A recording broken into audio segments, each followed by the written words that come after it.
once again, in thunder, lightning, or in rain. When the last audition's done, when the parts are lost or won, the lead will go to the director's son. Yes! Upon! The audition starts in 5 minutes. We've got to go.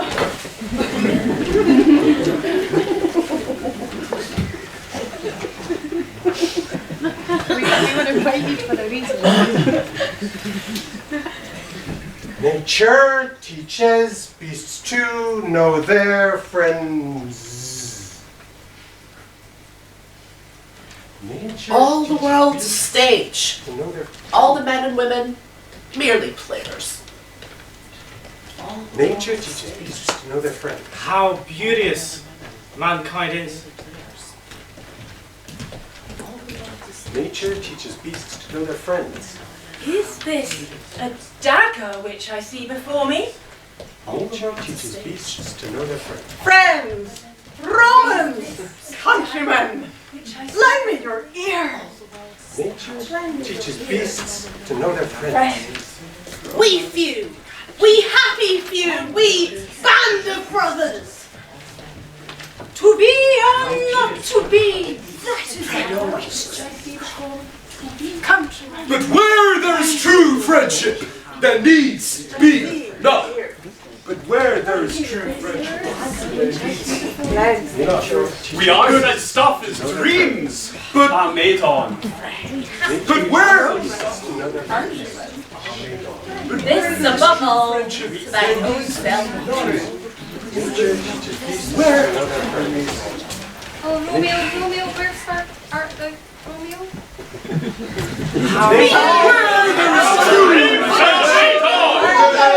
No! Please, do not recite Shakespeare the way you think it should sound.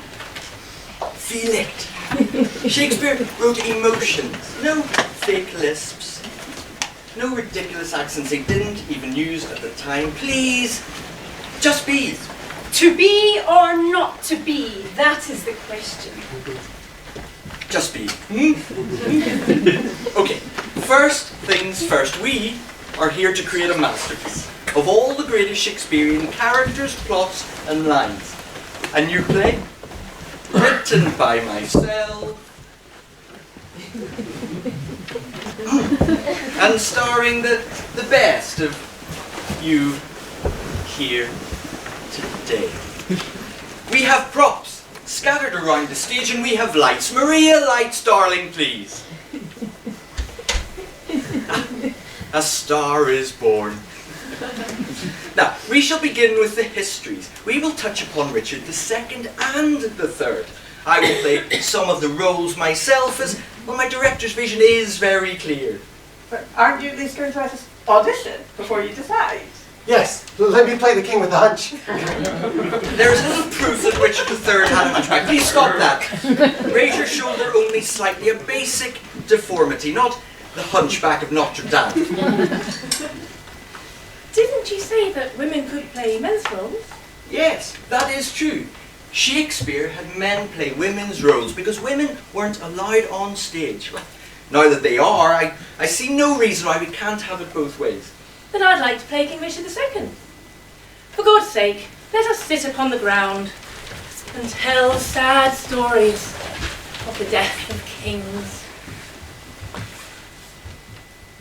How some have been deposed, some slain in war, some haunted by the ghosts they have deposed, some poisoned by their wives, some sleeping killed, all murdered.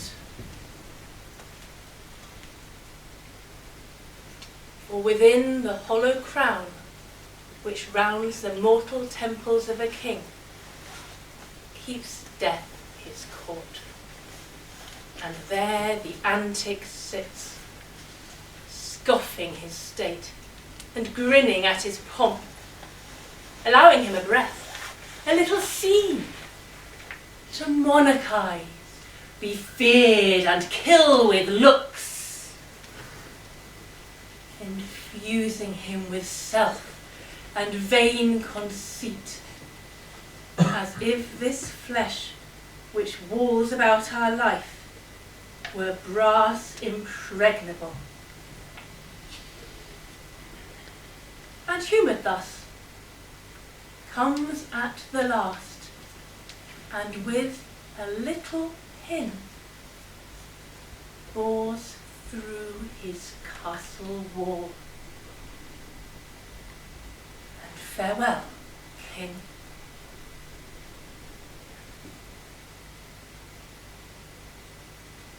Cover your heads, and mock not flesh and blood with solemn reverence. Throw away respect, tradition, form, and ceremonious duty. For you have mistook me all this while. I live with bread like you, feel want, taste grief, need friends.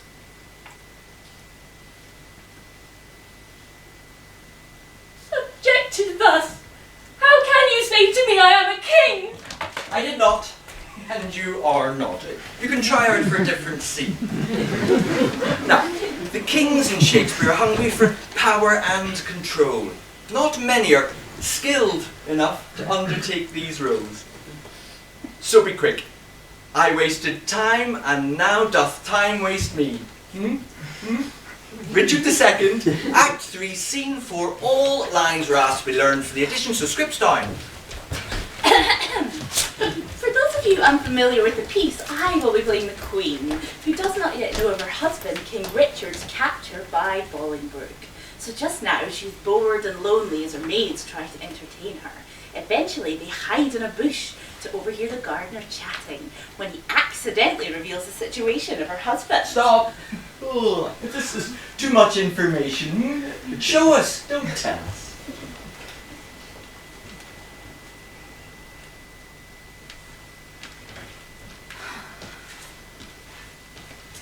What sport shall we devise here in this garden to drive away the heavy thought of care?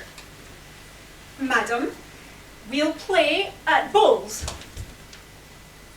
'Twill make me think the world is full of rubs, and that my fortune runs against the bias. Madam, we'll dance.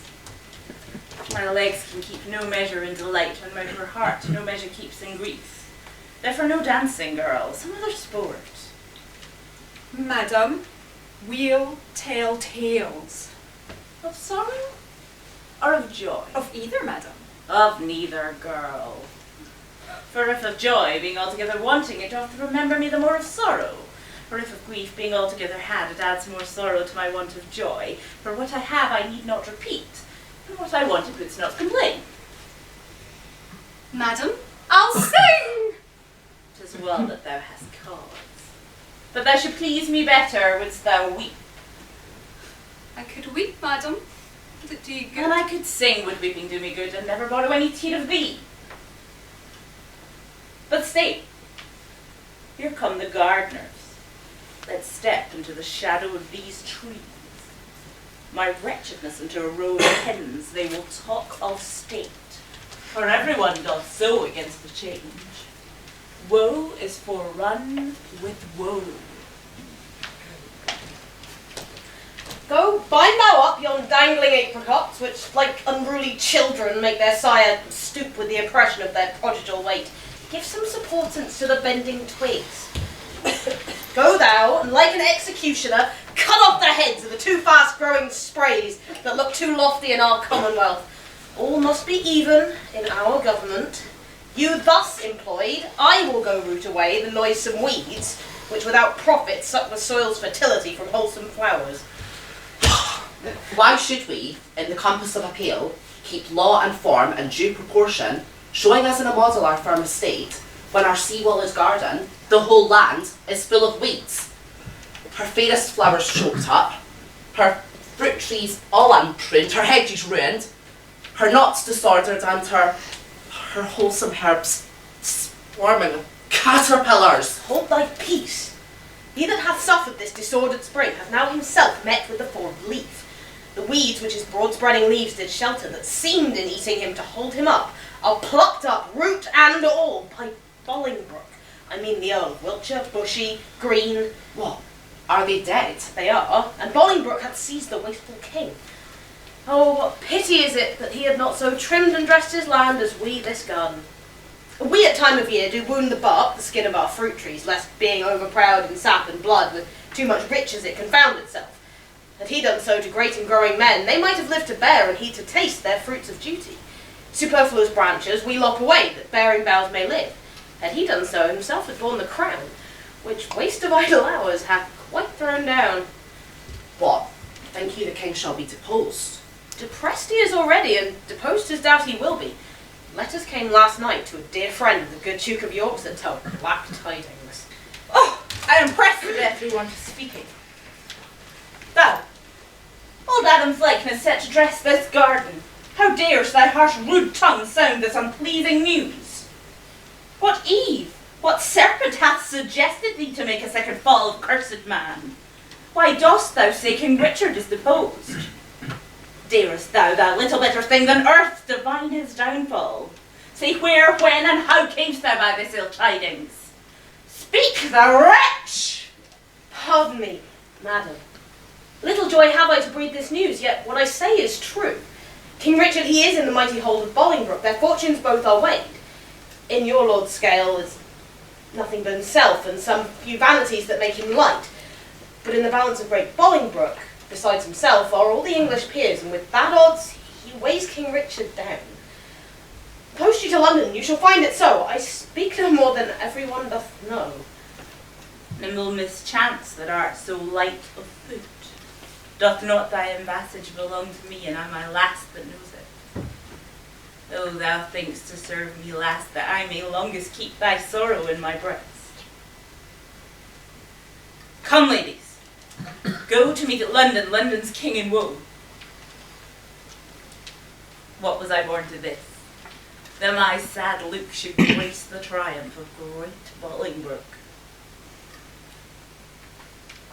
Gardener, for telling me these news of woe, pray God the plants thou grafts may never grow.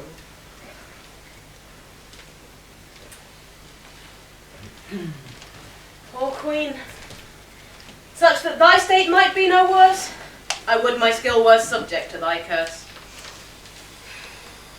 Here did she fall a tear. Here in this place I'll set a bank of rue, sour herb of grace, rue, even for Ruth, here shortly shall be seen in the remembrance of a weeping queen.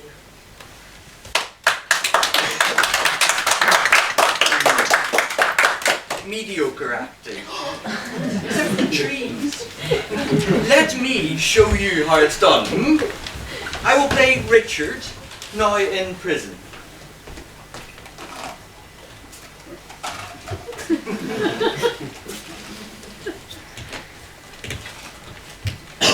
Silence, please.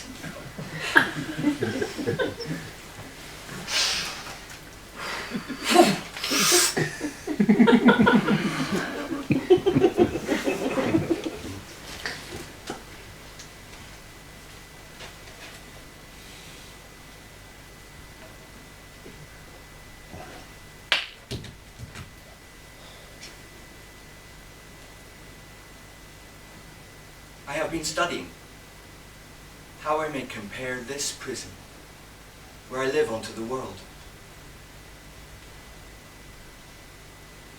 And for because the world is populous, and here is not a creature but myself, I cannot do.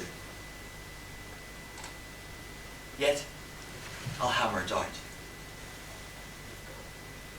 My brain I'll prove the female to my soul the father, and these two beget a generation of still breeding thoughts.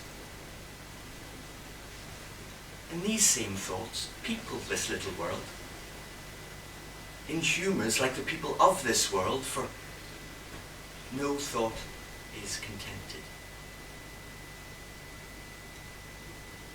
The better sort, as thoughts of things divine, are intermixed with scruples, and do set the word itself against the faith, as thus, come, little ones. And then again, it is as hard to come as for a camel to thread the postern of a small needle's eye.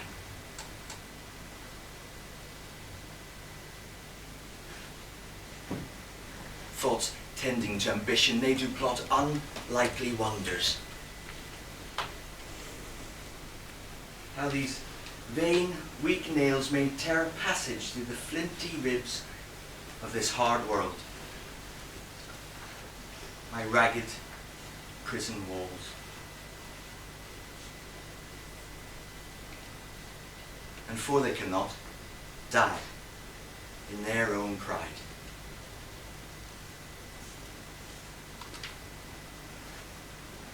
Thoughts tending to content flatter themselves that they are not the first of fortune's slaves, nor shall not be the last, like silly beggars who, sitting in the stocks, refuse their shame. That many have, and others must set there. And in this thought, they find a kind of ease, bearing their own misfortunes on the back of such as have before endured the like.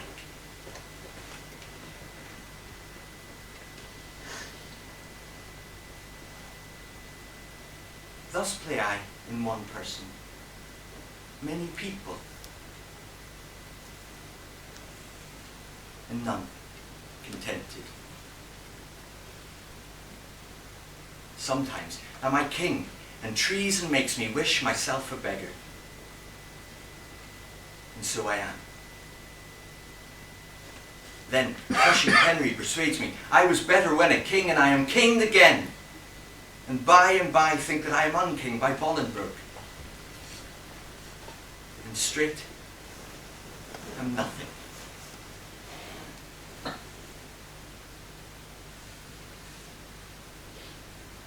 But whate'er I be, nor I, nor any man, that but man is,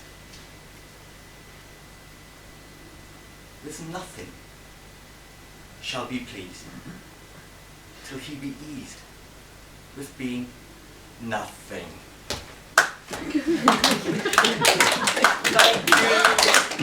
Thank you, yes. I am an obvious choice to play such a difficult part. Now, who is it said he would like to play Richard III? Come forward, and anyone else who wishes to star in Richard III. We shall try the opening scene. It is self-explanatory, as at this point the audience knows nothing. I hope you can manage to take on Richard of Gloucester, The most ruthless and power-hungry villain in all of Shakespeare's plays. No pressure, on you go.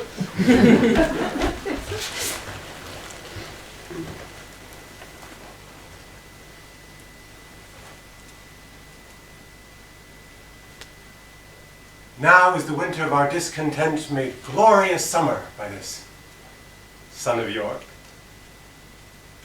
And all the clouds that lowered upon our house in the deep bosom of the ocean buried. Now are our brows bound with victorious wreaths, our bruised arms hung up for monuments, our stern alarms changed to merry meetings, our dreadful marches to delightful measures. Grim-visaged war hath smoothed his wrinkled front, and now instead of mounting barbed steeds to fright the souls of fearful adversaries, he capers nimbly in a lady's chamber to the lascivious pleasing of a lute.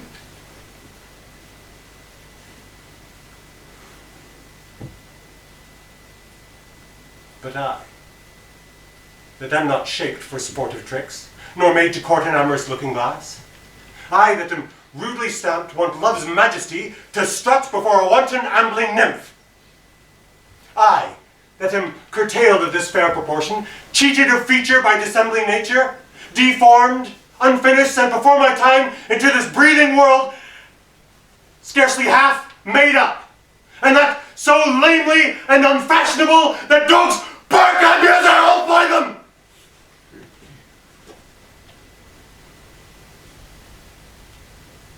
Why, I, in this weak, piping time of peace, have no delight to pass away the time. unless to spy my shadow in the sun and descant on mine own deformity. And therefore, since I cannot prove a lover to entertain these fair, well-spoken days, I am determined to prove a villain, and hate the idle pleasures of these days. Plots have I laid, inductions dangerous, by drunken prophecies, libels, and dreams, to set my brother Clarence and the king in deadly hate, the one against the other. And if King Edward be as true and just as I am subtle, false, and treacherous, this day should Clarence closely be mewed up about a prophecy which says the G of Edward's heirs the murderer shall be. Die thoughts, down to my soul, here Clarence comes. Brother, good day. What means this armed guard that waits upon your grace? His Majesty, tendering my personal safety, has appointed this conduct to convey me to the Tower. Upon what cause? Because my name is George. Alack, my lord, that fault is none of yours. He should for that commit your godfathers. Belike his majesty hath some intent that you should be new christened in the Tower. But what's that matter, Clarence? May I know? Yea, Richard, when I know, for I protest as yet I do not. But as I can learn, the king hearkens after prophecies and dreams, and from the crossrow plucks the letter G, and says a wizard told him that by G his issue disinherited should be. And for my name of George begins with G, it follows in his thought that I am he. These, as I learn, and such like toys as these, have moved his majesty to commit me now. Why, this it is when men are ruled by women. 'Tis not the king that sends you to the Tower, my Lady Grey, his wife. Clarence, 'tis she that tempers him to this extremity. Was it not she and that good man of worship, Anthony Woodeville, her brother there, that made him send Lord Hastings to the Tower, from whence this present day he is delivered? We are not safe, Clarence, we are not safe. By heaven, I think no man is secure except the Queen's kindred, and the night-walking heralds that trudge betwixt the king and mistress shore. Heard you not what a humble suppliant Lord Hastings was to her for his delivery? Humbly complaining to her deity got my Lord Chamberlain his liberty. I'll tell you what, I think it is our way, if we will keep in favour with the king, to be her men and wear her livery. The jealous overworn widow and herself, since that our brother dubbed them gentlewomen, are mighty gossips in this monarchy. I beseech your graces both to pardon me. His majesty hath straitly given in charge that no man shall have private conference of what degree soever with his brother. Even so, and please your worship, Brackenbury, you may partake of anything we say. We speak no treason, man. We say the king is wise and virtuous. His noble queen, well struck in years, fair, and not jealous. We say that Shore's wife hath a pretty foot, a cherry lip, a bonny eye, a passing pleasing tongue, and that the queen's kin are made gentlefolks. How say you, sir? Can you deny all this? With this, my lord, myself have naught to do. Naught to do with Mr. Shore, I tell thee, fellow. He that doth naught with her, excepting one, were best he do it secretly alone. What one, my lord? Her husband, knave, wouldst thou betray me? I beseech your grace to pardon me. Do withal, forbear your conference with your noble duke. We know thy charge, Brackenbury, and will obey. We are the queen's abjects and must obey. Brother, farewell. I will unto the king, and whatsoever you will employ me in, were it to call King Edward's widow sister, I will perform it to enfranchise you. Meantime, this deep disgrace in brotherhood touches me deeper than you can imagine. I know it pleaseth neither of us well. Well, your imprisonment shall not last long. I will deliver you or life for you. Meantime, have patience. I must perforce. Farewell.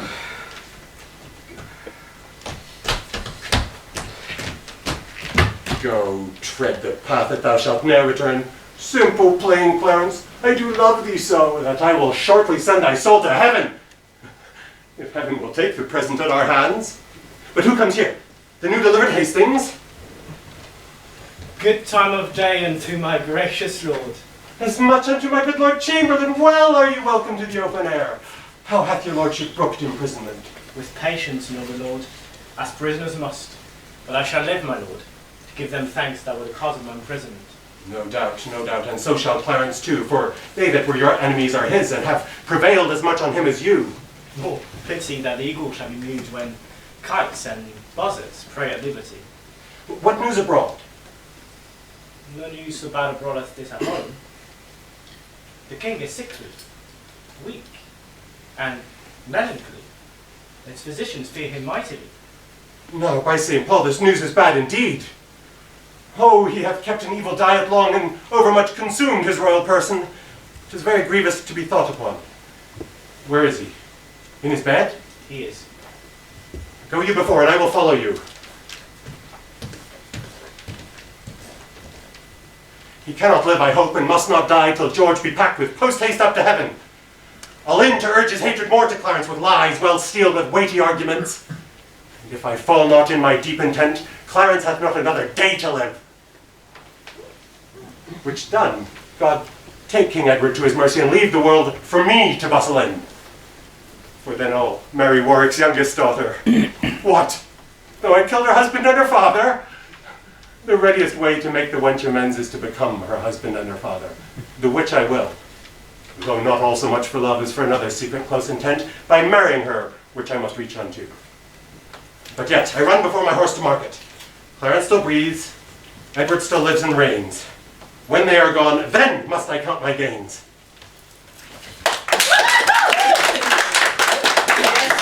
Yes, fine. Okay, let's move on. Did I get the part? We'll see. Okay, for the Henry plays, because there are so many, we are simply going to focus on the insults, as they are the best bits. Now, does everybody have their insult at the ready?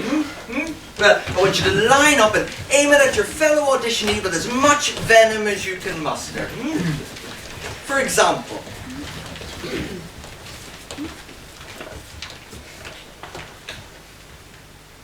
thou art as fat as butter.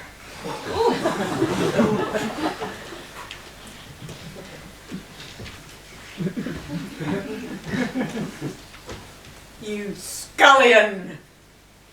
You rapscallion! You fustilian! I'll tickle your catastrophe.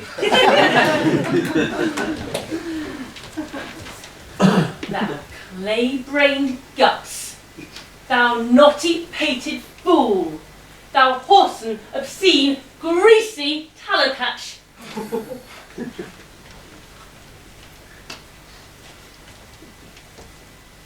There's no more faith in thee than in a stewed prune. Peace, ye fat guts! Thine face is not worth sunburning. You are as a candle, the better burnt out. Away, you bottle ale rascal, you filthy bung, away!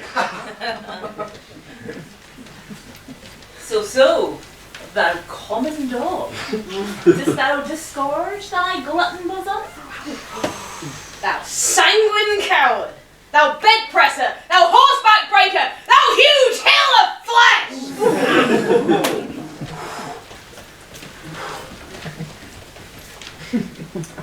You starveling, you eel skin, you dried meat's tongue, you bull's pizzle, you stockfish, for breath to utter what is like thee, you tailor shard, you sheath, you bogies, you vile, standing talk! Take that, right, come on.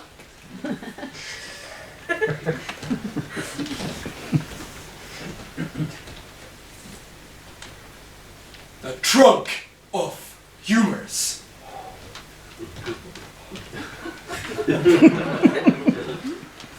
That bolting hunch of beastliness.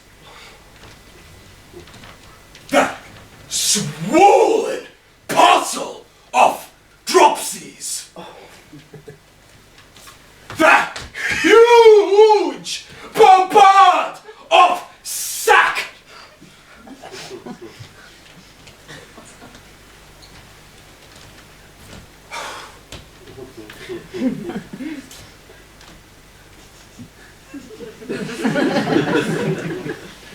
That stuffed cloak bag of guts.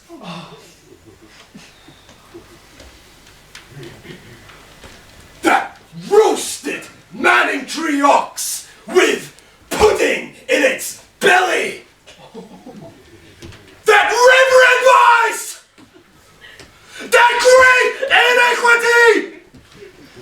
That father ruffian! That vanity in yours!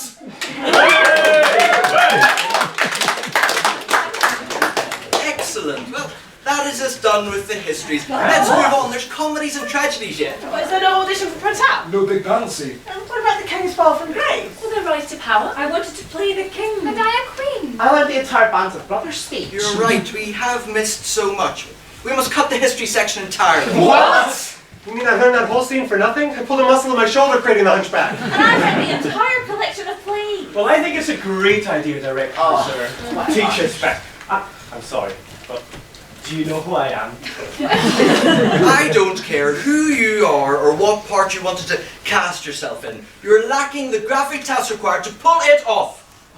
I am trying to produce a wonderful piece of work, and you lot are just not cutting it at the moment.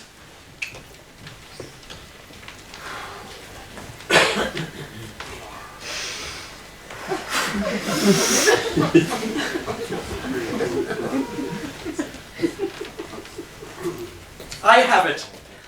We shall move on to the comedies. Not only will we rely on Shakespeare's wit and wonderful way with words, but we will add to that gender swapping the roles. Let's have Love's Labour's Lost. The ladies will play the male roles and the men will play the female roles.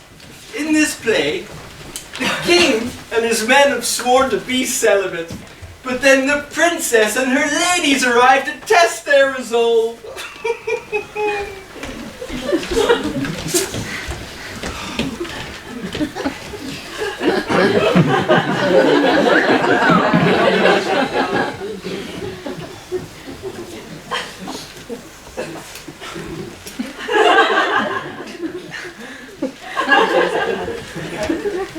Who are the votaries, my loving ladies, that are foul fellows to this virtuous duke?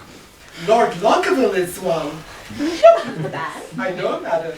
At a marriage feast between Lord Perigo and his beauteous Sir Jack Falconbridge, solemnized and normally so I saw this Longaville, a sovereign man, well esteemed in parts, glorious in the arts, magnificent in the arts. Nothing becomes him ill that he would so well. The only soil of his fair virtue's gloss, if virtue's gloss would stain with any soil. As a sharp wit matched with two belong to will, whose edge hath power to kill, his will still wills. It shall come none spare that live in his power. Some merry mocking lord belike, it's so? They say so that most his hearers know. Such short-lived wits do wither as they grow. Who are the rest? The young domain! I'm a well-accomplished youth, of all that virtue love for virtue loves, least knowing ill, for he hath wit to make a near-shape good, and shape to win grace, though he had no wit. I met him at the Duke of Lincoln's once, and much too little of that good I saw is my report to his great worthiness. And there was another student there with him at that time, if I have heard the truth. Baron they call him, but a merrier man within the limit of becoming mirth I never spent an hour's talk withal. His eye doth beget occasion for his wit, for every object that the one doth catch, the other turns to a mirth-moving jest, which his fair tongue, conceits expositor, delivers with such apt and gracious words, that aged ears play truant at his tales, while younger hearings are quite ravished, so sweet and voluble is his discourse. Oh, God bless my ladies! Are they all in love, that each her own hath garnished with such bedecking ornaments of praise? Now, what admittance, Lord? Navarre had notice of your fair approach, and he and his competitors in oath were all addressed to meet you, gentle lady, before I came. Marry, this much I have learned. He rather means to lodge you in the field, as one that comes here to besiege his court, than to seek a dispensation for his oath to let you enter his unequalled house. Here comes Navarre. Fair princess, welcome to the court of Navarre. Fair I I give you back again, and welcome I have not yet. The roof of this court is too high to be yours, and welcome to the wide fields too base to be mine. You shall be welcome, madam, to my court. I will be welcome then. Conduct me thither. Hear me, dear lady. I have sworn an oath. Our lady help my lord, he'll be forsworn. Well, fair madam, by my will. Why, will shall break it. Will and nothing else. Your ladyship is ignorant what it is. Were my lord, so his ignorance were wise, where now his knowledge must prove ignorance. I hear your grace hath sworn out housekeeping. 'Tis deadly sin to keep that oath, my lord, and sin to break it. But pardon me, I'm too sudden bold to teach a teacher ill beseemeth me. Did not I dance with you in Brabant once? Did not I dance with you at Brabant once? I know you did. And needless was it to ask a question. You must not be so quick. 'Tis long of you to spur me with such questions. You may not enter, fair princess, within my gates. But here without, you shall be so received as you shall deem yourself lodged in my heart, though so denied fair harbour in my house. Farewell. Tomorrow shall we visit you again. Sweet health and fair desires consort, your grace. Your own wish I be in every place. Lady, I commend you to mine own heart.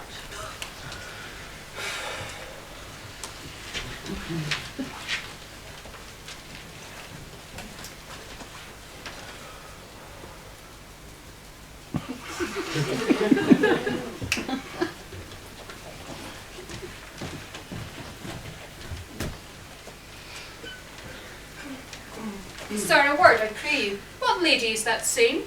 Ah, the heir of Alencourt, Catherine her name. A gallant lady. Monsieur, very well.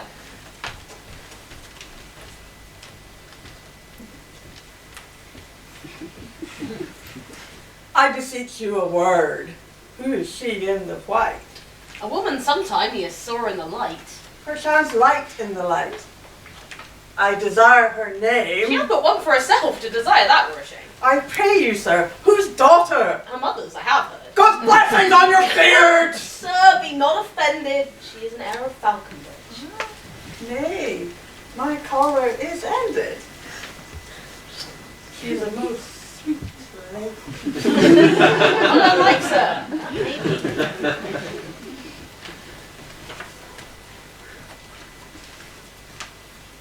What's her name in the cap? Rosaline, thy good hap. Is she wedded or no? To her will, sir, or so. You are welcome, sir. Adieu. Welcome to me, and farewell to you.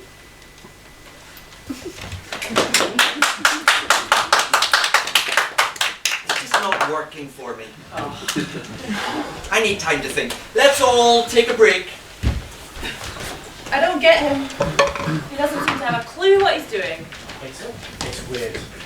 No, it's not. The guy's a genius. He's just getting us to be part of his creative process. Creative process. He wants to do a play about all the best bits of Shakespeare, and he's cut out all this. I'm with you. He's an idiot. Yeah, idiot. It's hard to be a director. I mean, what would you do differently? Well, I'd start with a nice magical play like The Tempest. Not The Tempest! What? Why? It was his last play. Too much pressure. And it didn't go down well back in Shakespeare's time either. I would steer away from that in the problem plays. Now that I disagree with. Yeah, people have different opinions about those. The problem plays, I mean the ones that are a bit difficult. I say bring them on! What I don't understand is why we're using gender swapping in plays that don't require it. Shakespeare wrote plenty of plays in which cross-dressing is part of the plot. Why can't we just do one of those? Exactly. The whole point is that originally women weren't allowed on stage. Now that we are, why can't we just play it as is? Either let us play the men's roles or play the women written to dress up as men, rather than taking a normal scene and mixing it up. Yeah. I've got it. What are the comedies famous for? Farce. A bit like this play.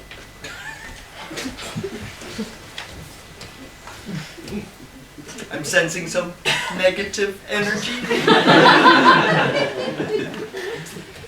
Disguise! Cross-dressing, mixed messages and crossed wires. Now that women can be in plays, why don't we use a storyline that involves cross-dressing rather than messing up a perfectly good love scene? Now, two of you have the Twelfth Night scripts I asked you to learn, correct? Yes, me. I'll play Viola, a shipwrecked lady who's in disguise as a man. She's just trying to deliver a message of love from her master to the lady Olivia. Olivia, however, has fallen in love with Viola, not realising her true identity. Yes, and I play the steward, Malvolio, who is in love with Olivia and is fed up of running around after everyone else's love stories instead of chasing his own.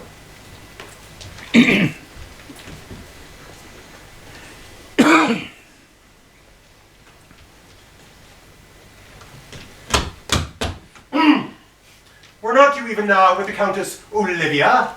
Even now, sir, on a moderate pace I have since arrived, but hither. She returns this ring to you, sir. You might have saved me my pains to have taken it away yourself. She adds, moreover, that you should put your lord into a desperate assurance that she will none of him. And one more thing, that you be never so hearty to come again in his affairs, unless it be to report your lord's taking of this. Receive it so.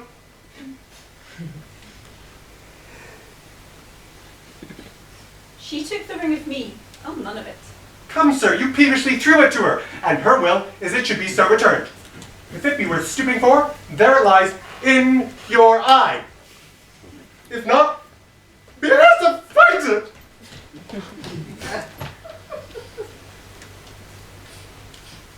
I left no ring with her. What means this lady? Fortune forbid my outside have not charmed her. She made good view of me, indeed so much that straight methought her eyes had lost her tongue, for she did speak in starts distractedly. She loves me, sure. The cunning of her passion invites me in this churlish messenger. None of my lord's ring. Why, he sent her none. I am the man.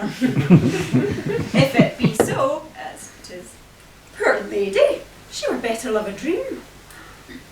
Disguise, I see thou art a wickedness wherein a pregnant enemy does much. How easy is it for the proper false in women's waxen hearts to set their forms? Alas, our frailty is the cause, not we. For such as we are made of, such we be. How will this fadge? My master loves her dearly, and I, poor monster, fond as much on him, and she, mistaken, seems to dote on me. What will become of this? As I am man, my state is desperate for my master's love. As I am woman, now alas the day. What thriftless sighs shall poor Olivia breathe? O time, thou must untangle this, not I. It is too hard a knot for me to untie. Once again, terrible acting. Do not understand the characters. This woman, she is living a lie and confused about what to do. There's great comedy in this scene that you are just not talented enough to find. Excuse me? How dare you speak to your actors like that? Oh great, another prima donna. How should I speak to them then, your highness? With respect. You're here to choose the right people for your vision. To encourage and support us as we've learned. And who died and made you Scorsese? It's you who thinks you're one of the greats. You keep telling us how to play the parts, or that you are going to take on the meaty roles because you are the only one capable. This is just a big ego trip for you. Listen, my Facebook page is over 50 likes. And my YouTube channel, How to Be or Not to Be an Actor, has 12 subscribers. I think I know what I'm talking about.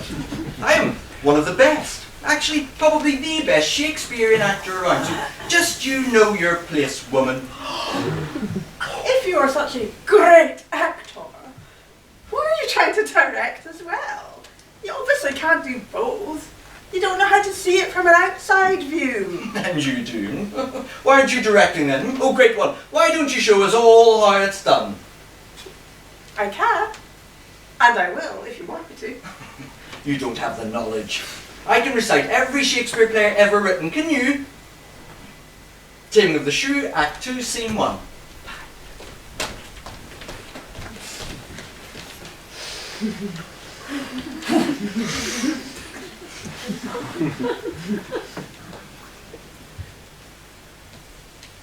Good morrow, Kate, for that's your name I hear. Well, have you heard? It's something hard of hearing. They call me Catherine that do talk of me. You lie. Ill faith good, for you are called plain Kate, and bonny Kate, and sometimes Kate the cursed, but Kate, the prettiest Kate in Christendom. Kate of Kate Hall, my super dainty Kate, myself, moved to woo thee for my wife. Moved? In good time. Let him that moved you hither remove you hence. I knew you at the first, you were immovable. Why, what's immovable? A giant stool. Thou hast hit it. Come, sit on me. Asses are made to bear, and so are you. Women are made to bear, and so are you. No such jade as you, me you mean. Alas, good Kate, I will not burden thee, for knowing thee to be but young and light. Too light for such a swain as you to catch. And yet as heavy as my weight should be. Should be, should buzz. Oh, well, too, like a buzzard. O slow-winged turtle, shall a buzzard take thee? Aye, for a turtle as he takes a buzzard. Come, come, you wasp. Ill-faith, you are too angry. If I be waspish, best beware my sting. Well, my remedy then is to pluck it up. Aye, if the fool could find it where it lies. Well, who knows not where a wasp doth wear his sting? In his tail? In his tongue. Whose tongue? Yours, if you talk of tails. And so, farewell. What? With my tongue in your tail?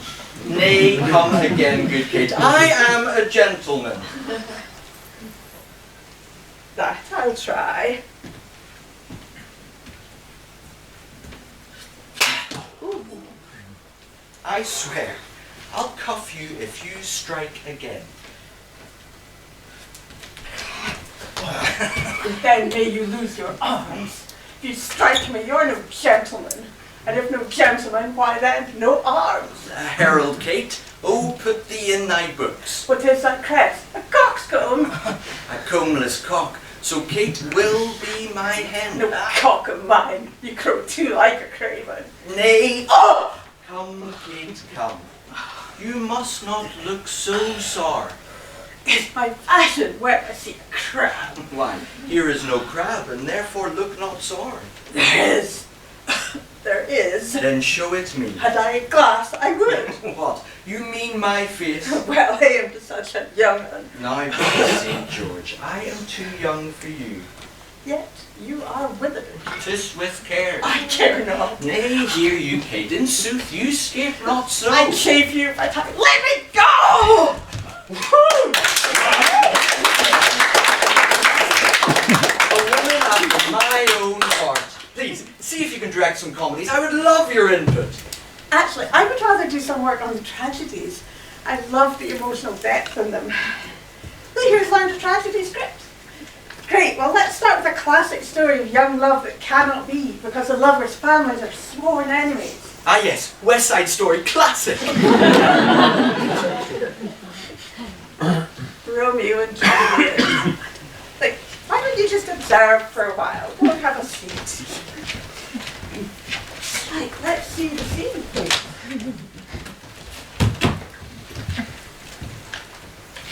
But soft, what light through yonder window breaks? It is the east, and Juliet is the sun. Arise, fair sun, and kill the envious moon, who is already sick and pale with grief that thou, her maid, art far more fair than she. And hold it there for just a moment, thank you. I'm really more interested in seeing the dialogue in this scene, so let's skip forward to the part where she's talking and he's eavesdropping. Take it from "Oh, Romeo," and feel the passion, but not quite so over the top this time. Okay. They are madly in love, but their families are sworn enemies, so just try to let that feeling be there, yeah?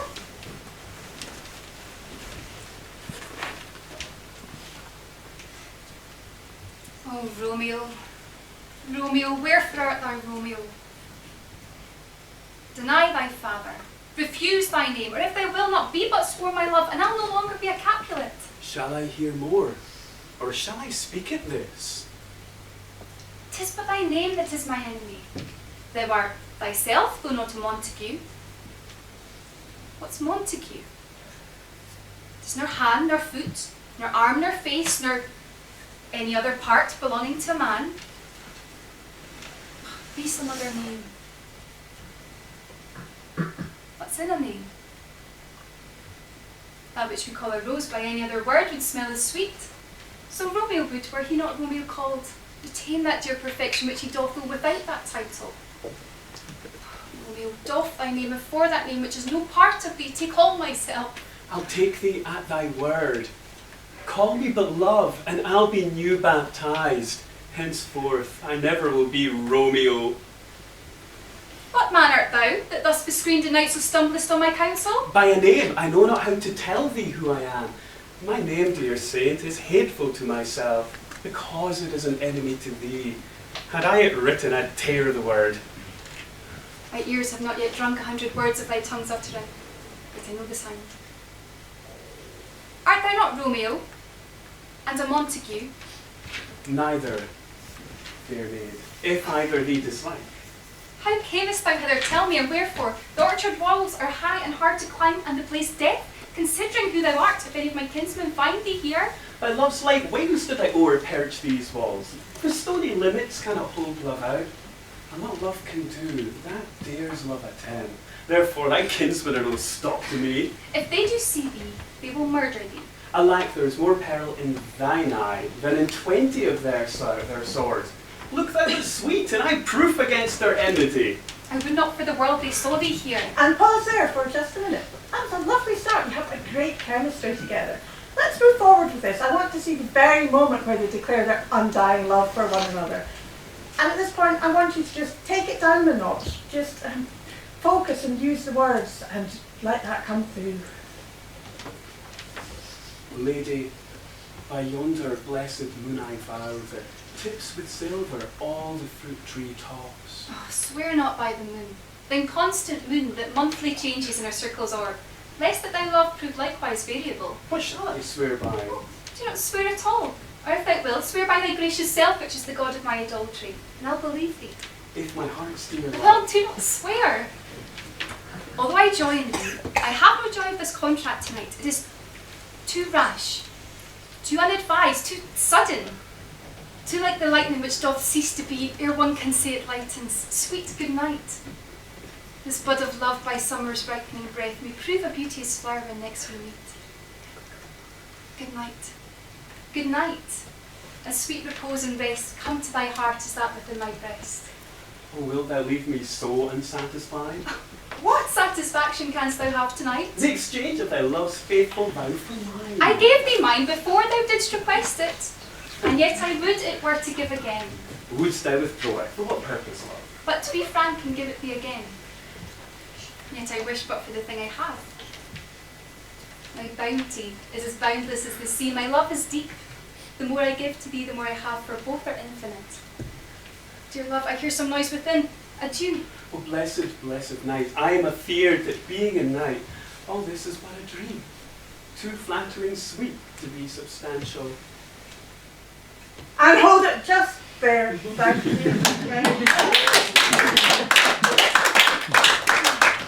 That was lovely. Now, I'm conscious we're not getting to the real tragedy of Shakespeare's plays here. I want to see the pain and suffering he puts his characters through. So let's go to Othello. Is this the scene where Othello suspects his wife Desdemona's cheating on him because Young's twisting things? Yes, that's the one. It starts with Desdemona trying to fix things between Othello and one of his soldiers. Meanwhile, Othello is being manipulated into believing they are having an affair. Yes, that's fine, but let's see it rather than describe it, please. And really go for feeling here. This scene has jealousy, suspicion, and pure evil in the form of Iago. Yes, the parrot and Aladdin. There are many parallels between Disney stories and Shakespeare's plays. The Lion King is practically Hamlet, which is exactly why we're not doing it. Now let's see the scene, please, and really push for naturalism here. Be thou assured, good Cassio, I will do all my abilities on thy behalf. Good madam, do. I warrant it grieves my husband as if the cause were his. Oh, that's an honest fellow. Do not doubt, Cassio, but I will have my lord and you again as friendly as you were. Bounteous madam, whatever shall become of Michael Cassio, he's never anything but your true servant. I know it, I thank you. You do love my lord. You've known him long, and be you well assured, he shall in strangeness stand no farther off than in a politic distance. As but lady, that policy might either last so long, or breed itself so out of circumstance that I, being absent, and my place supplied, my general will forget my love and service.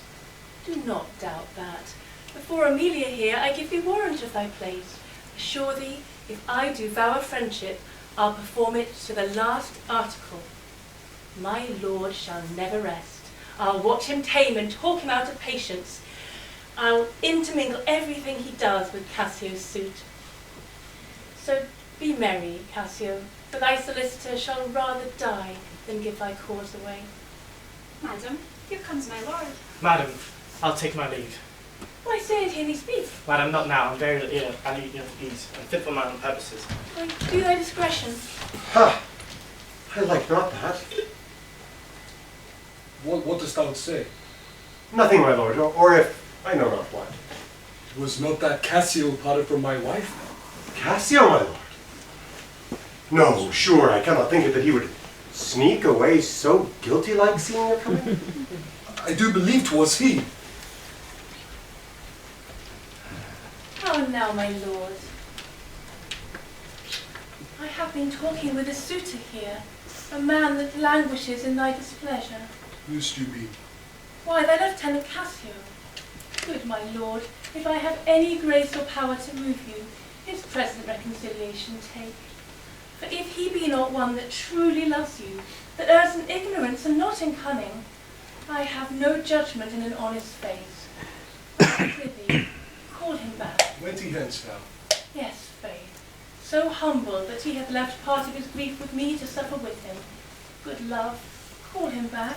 Not now, sweet Desdemona. Some other time.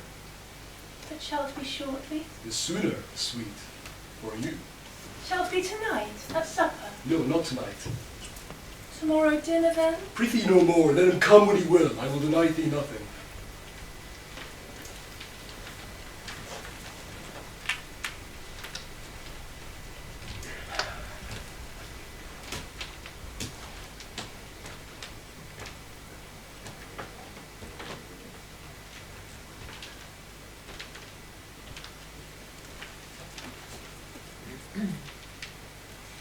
Did Michael Cassio, when you wooed my lady, know of your love?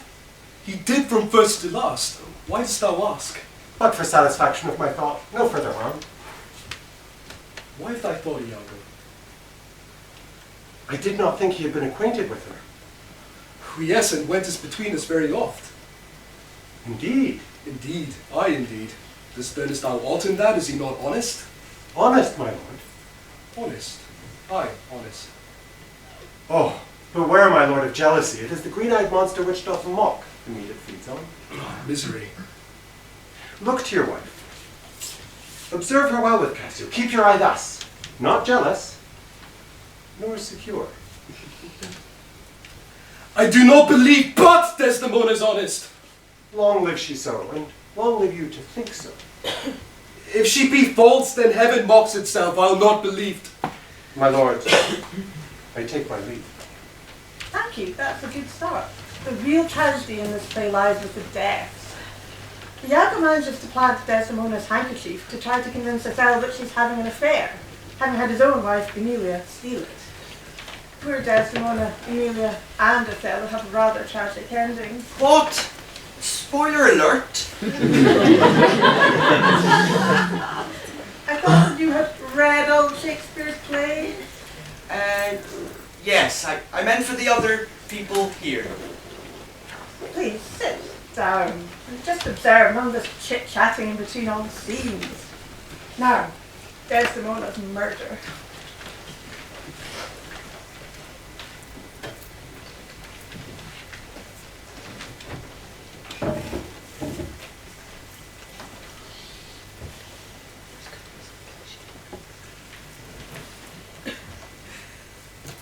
Who's there?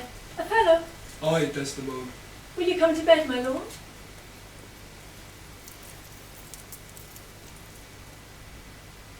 Have you prayed tonight, Desdemona? Aye, my lord.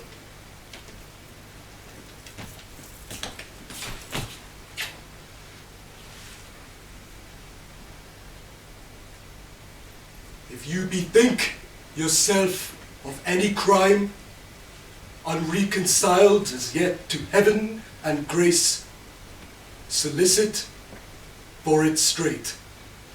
Alack, my lord. What may you mean by that? Well, do it and be brief. I will walk by. I will not kill thy unprepared spirit. No heavens forfend! I will not kill thy soul. Talk you of killing? Aye, I do. Heaven have mercy on me! Peace! And be still! I will so.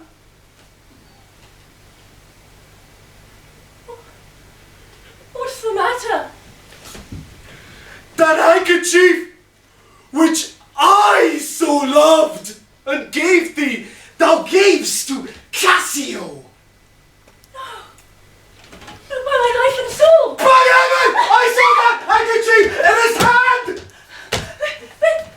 Then he is betrayed! I am done. Oh, banish me, my lord! Kill me not! Down, strumpet! Kill me tomorrow! Let me live tonight! Being done! There is no pause!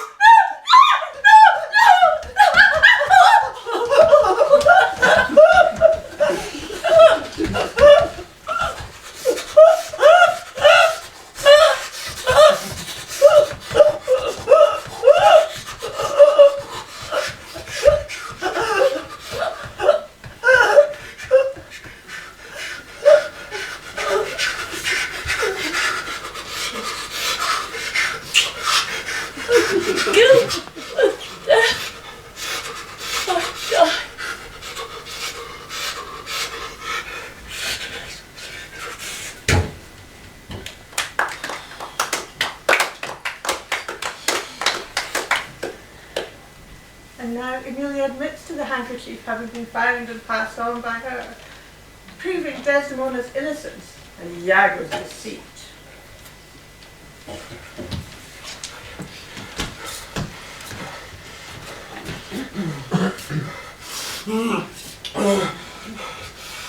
Oh, thou Dulmoor, that handkerchief thou speak'st of, I found by fortune, and did give my husband, for often, with a solemn earnestness, more than indeed belonged to such a trifle, he begged of me to steal't. Villainous whore!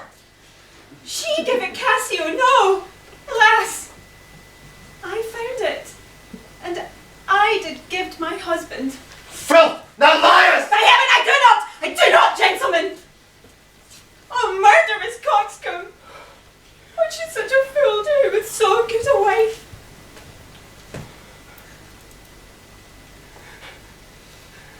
Are there no stones in heaven? But what serves for this thunder?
this be?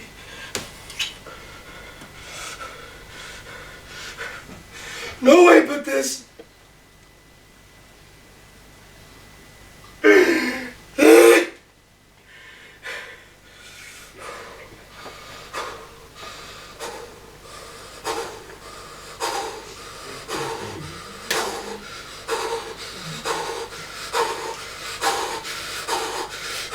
Killing myself.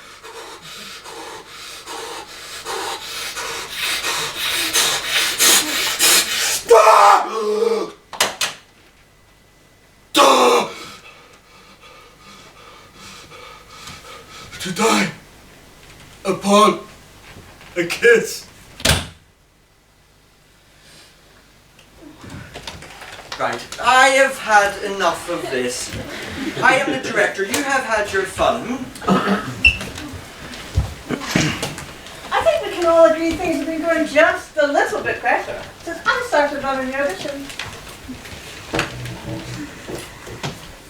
Definitely.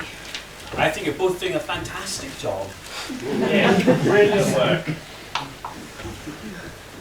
Tell you what, why don't we try working together on the last piece for the audition? Macbeth! It's bad luck to say that in the theatre. You're supposed to call it the Scottish play. I knew that. I'd like to work on a scene from The Scottish Play where he doubts the plan to murder the king, but his wife's taunting convinces him to do it anyway.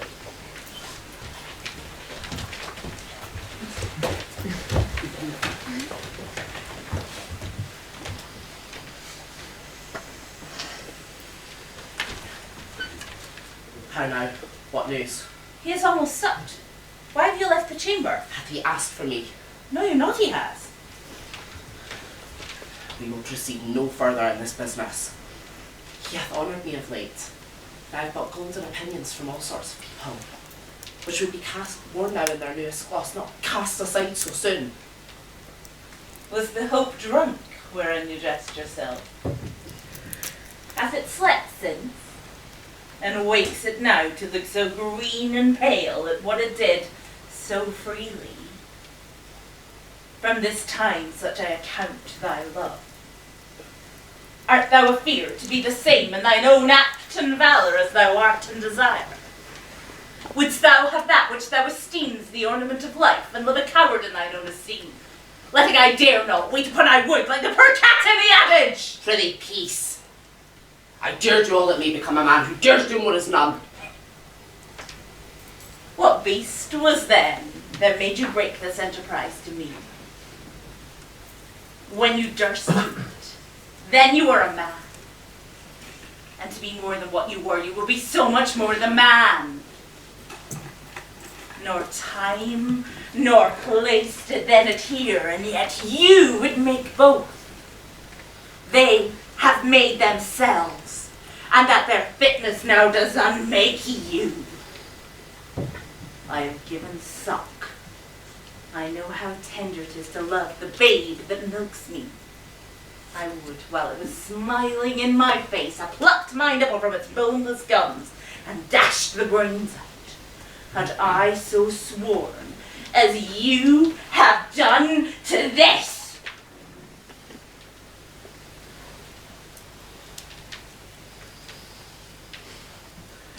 If we should fail. We fail. But screw your courage to the sticking place and we'll not fail. When Duncan is asleep, whereto the rather shall his day's hard journey soundly invite him, his two chamberlains will lie with wine and wassail so convinced that memory shall be a fume and the receipt of reason a limbeck only. When in swinish sleep their drenched natures lie as in death, what cannot you and I perform upon the unguarded Duncan? What not put upon his spongy officers who shall bear the guilt of our great quell? Bring forth men, children only, for thy undaunted metal should compose nothing but males. Will it not be received when we have marked with blood those sleepy two of his own chamber, and used their very daggers that they have done it? Who dares receive it other? as we shall make our griefs, and clamour roar upon his death. I am settled and bend up each corporal agent to this terrible feat. Away and mock the time with fairest show. False face must hide, what the false heart doth know. I think it needed more energy. I disagree. It had plenty of energy. Perhaps more urgency. You could be overheard and foiled at any moment. No, take your time with this scene. It is important. Important, yes, but fast paced. Not fast, you will lose the words. Oh, can't be too slow or you will lose the intention. I'm sorry, but this is impossible. How are they supposed to know what to do when you can't agree in the first place? I think I am done with this audition. I don't see this ultimate Shakespeare idea coming together. Yeah, I'm sick of pretending this is working. It's not. Agreed. If we were doing Macbeth and it was just her directing, fine. The pair of you and a mashup of different plays? No thanks. If I'm honest, I'm not too convinced either. But we haven't tried the play from A Midsummer Night's Dream yet. Maybe we could give that a go. Good idea. Keep the spirits high, everyone. Oh, that sounds fine, but do we have enough people left to still want to be in it? I will play in it too. You lot stay and watch. Of course you will. I was going to audition for a prologue before I ended up having to sort out this mess of a play. Stand apart for me then. If you could just read in for a prologue, that would be fantastic. I need to see what it looks like. I would really appreciate that. Why not?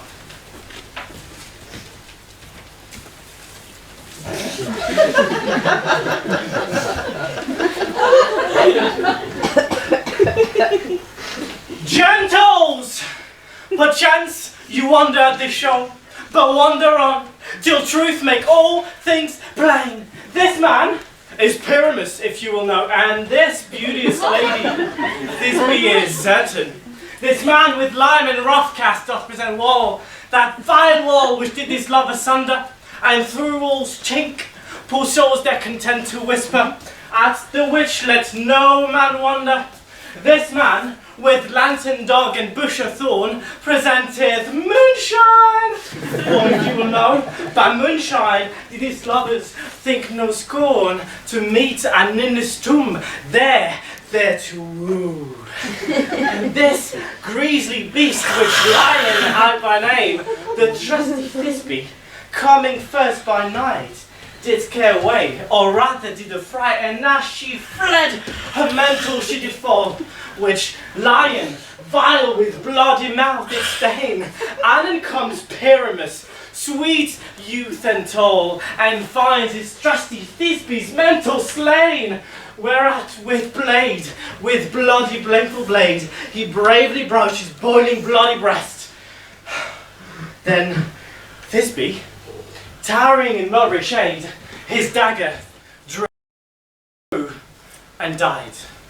For all the rest, let lion wall, moonshine, and lovers twain at large discourse, while here they do remain. Was that all right?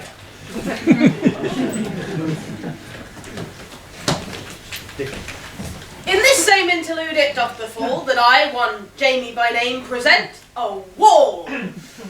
And such a wall as I would have you think had in it a crannied hole or chink, through which the lovers, Pyramus and Thisbe, did often whisper, very secretly. This loam, this rough cast, and this stone doth show that I am that same wall, the truth is so. And this the cranny is, right and sinister, through which the fearful lovers are to whisper. Oh, grim-looked night! Oh, night with hue so black! Oh, night, whichever art when day is not! Oh, night! Alack, alack, alack! I fear my Thisbe's promises forgot.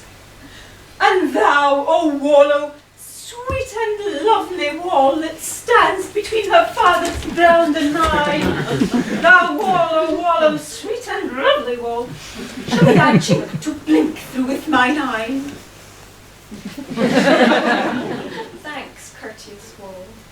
Jove shield thee well for this. But what see I? No Thisbe do I see. O wicked wall through whom I see no bliss, cast be thy stones for thus deceiving me.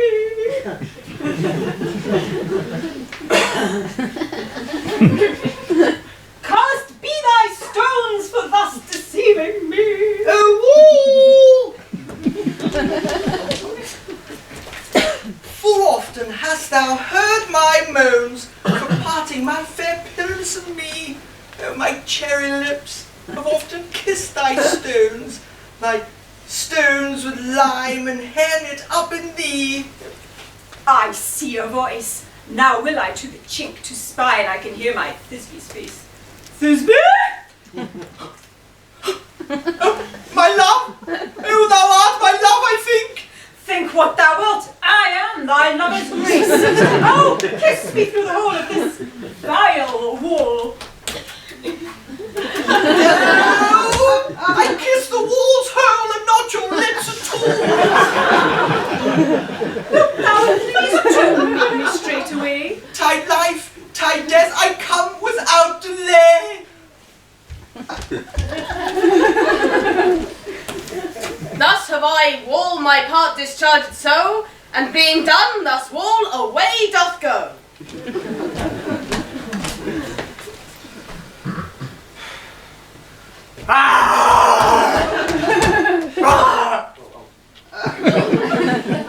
You, ladies, you whose gentle hearts do fear the smallest monstrous mouse that creeps on floor, may now perchance both quake and tremble here when lion doth in wildest rage doth roar. Then know that I, Graham the actor, am a lion fell, nor else no lion's dam. For if I should as lion come in strife into this place, 'twere pity on my life. Shh. Shh.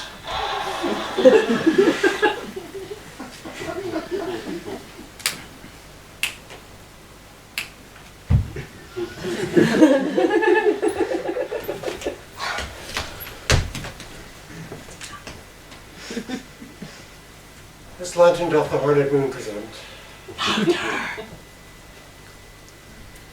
This lantern doth the horned moon present, and I the man in the moon do seem to be. All I have to say is to tell you that this lantern is the moon, I the man in the moon, this thorn bush, my thorn bush.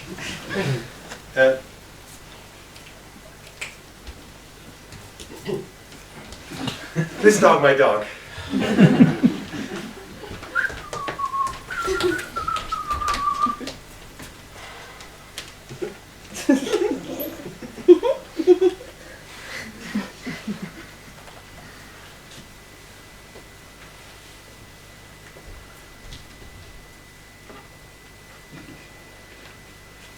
This is old Ninny's tomb. Where is my love?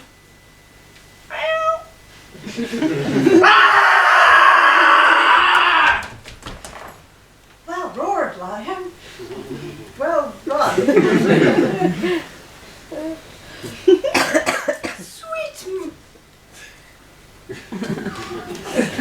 Sweet moon, I thank thee for thy sunny beams. I thank thee, moon, for shining now so bright. For by thy gracious golden glittering gleams, I trust to take of truest Thisbe's sight. But stay, O spite, but mark, poor knight, what dreadful dole is here? Eyes, do you see? How can it be? O dainty duck, oh dear! Thy mantle good, what? Stained with blood, approach ye furies fell.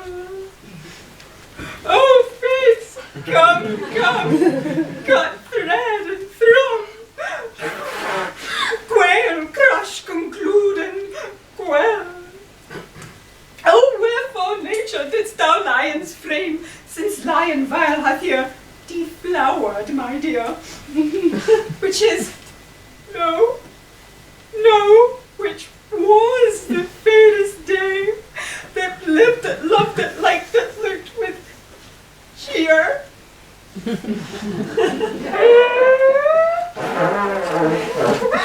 Come, tears, confound! Outsword and wound the pap of Pyramus, I that left pap where heart doth hop.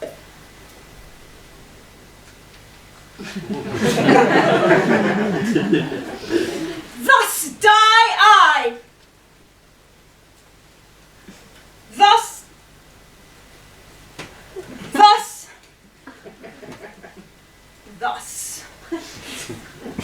Now am I dead. Now am I fled. My soul is in the sky. Tongue, lose thy light. Moon, take thy flight.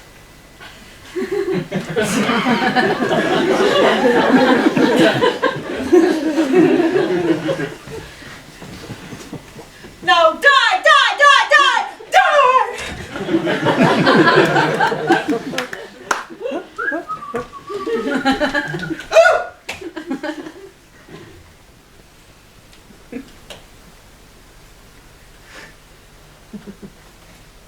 Asleep, my love.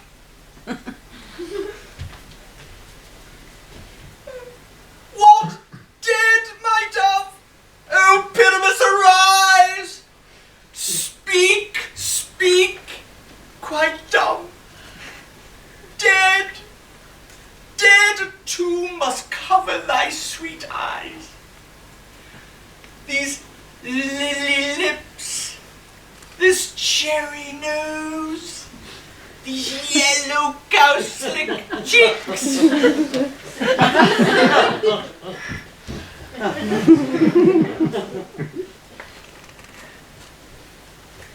Are gone, are gone! You lovers make moan! His eyes were green as leeks. Oh, sisters three, come, come to me with hands as pale as milk. Oh, lay them in gore, since you have shore, with shears his thread of silk. Tongue, not a word. Come, trusty sword.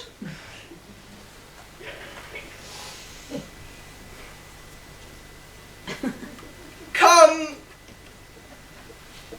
blade. My breast imbrue.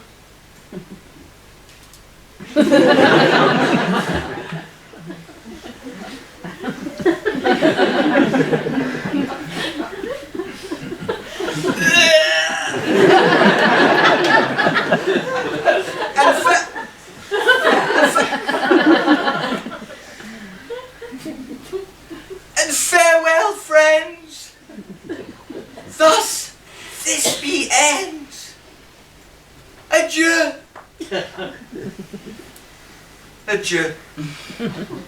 Adieu.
What angel wakes me from my flowery bed? Is she talking to me? Gentle mortal, growl again. Mine ear is most enamoured of thy note. So is mine eye enthralled of thy shape. And thy fair virtue's force perforce doth move me, in this first view, to say, to swear, I love thee. Methink, mistress, you shall have little reason for that. And yet, to say the truth, reason and love keep little company together nowadays. The more the pity that some honest neighbour shall not make them friends. Nay, I can gleek upon occasion. Thou art as wise as thou art beautiful. Not so neither. But if I had wit enough to get out of this edition, I have enough to serve mine own turn. Out of this place do not desire to go. Thou shalt remain here, whether thou wilt or no. I am a spirit of no common rate. The summer still doth tend upon my state, and I do love thee. Therefore go with me. I'll give thee fairies to attend on thee, and they shall fetch thee jewels from the deep, and sing while thou on pressed flowers dost sleep. And I shall purge thy mortal grossness, so that thou shalt like an airy spirit go. Peas, blossom, cobweb, moth, and mustard seed. Ready! And I! And I!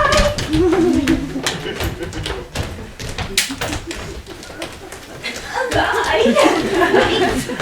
Where shall we go? Be kind and courteous to this gentleman. Hop in his locks and gambol in his eyes.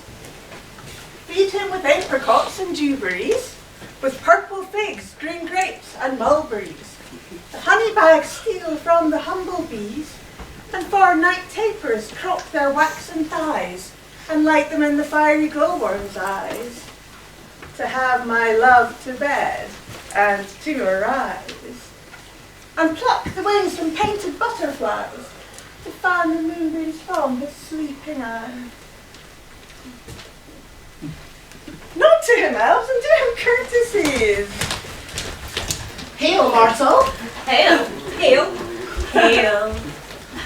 I cry your worship's mercy heartily, I beseech your worship's name. Cobweb.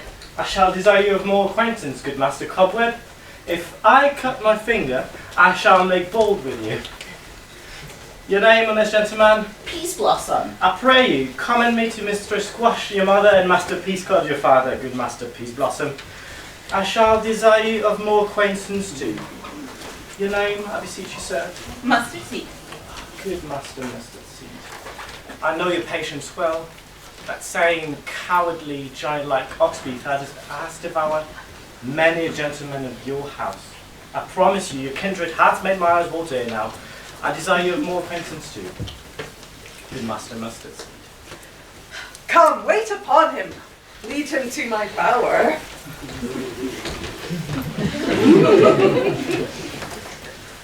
The moon, methinks, looks with a watery eye, and when she weeps, weeps every little flower, lamenting some enforced chastity. Tie up my love's tongue. Bring him silently.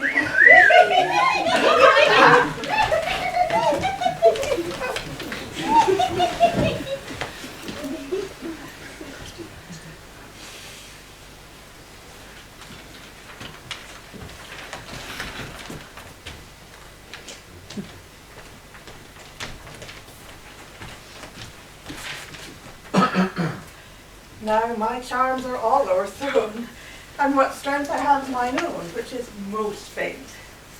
But release me from my bands with the help of your good hands. Gentle breath of yours my sails must fill, or else my project fails which was to please. Unless you be relieved by prayer, which pierces so that it assaults mercy itself, and frees all faults. As you from crimes with pardon be, let your indulgence set us free.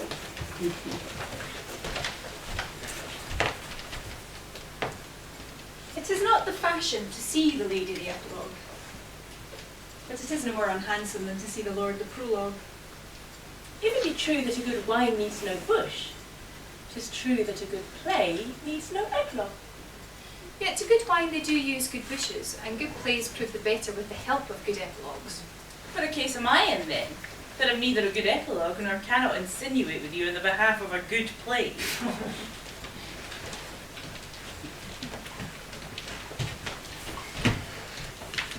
It's 10 to 1 this play can never please all that are here.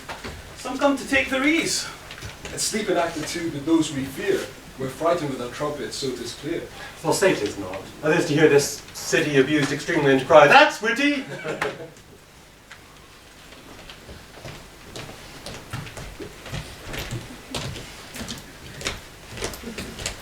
So if we shadows have offended, think that this and all is bended. That you have but slumbered here, while these visions did appear. Give me your hands if we be friends, and we all shall restore amends.